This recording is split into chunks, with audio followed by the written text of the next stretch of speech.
Bonjour à tous. Alors vous avez compris, je suis de retour au musée Jacques-Marandré et je vais aller voir l'exposition concernant Artemisia.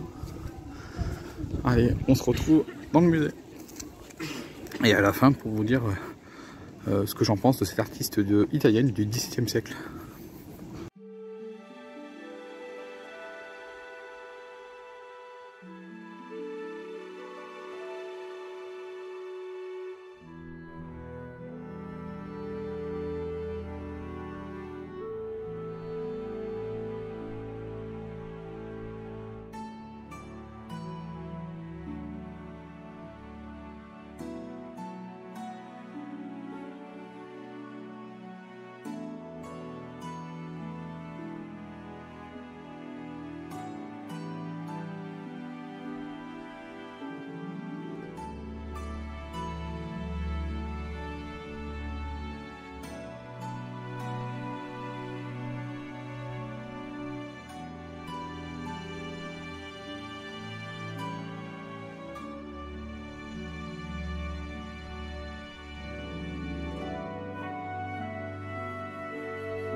Et voilà les amis, fin de l'exposition de Artemisia Gentileschi, qui est une artiste donc italienne, née en 1593 à Rome et décédée à Naples en 1656, peut-être pendant l'épidémie de peste, parce qu'on n'a plus aucune trace de sa part à ce moment-là. Donc on ne connaît pas la date exacte de son décès en 1656, mais on sait qu'elle est enterrée après à Naples, à partir de cette date-là. Voilà, donc c'est une artiste italienne qui est proche de Caravage, parce que son père est un artiste, Orazio Gentileschi.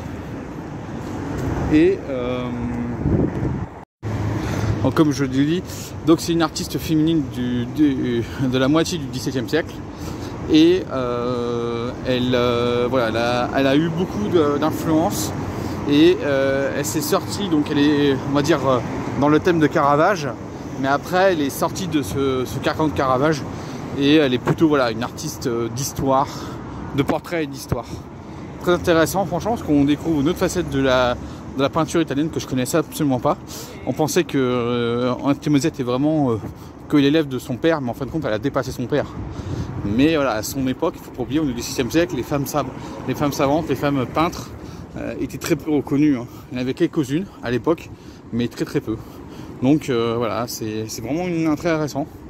Je vous laisse découvrir la suite de l'exposition. Je vous conseille d'y aller. Et puis, moi je vous dis ciao et à la prochaine.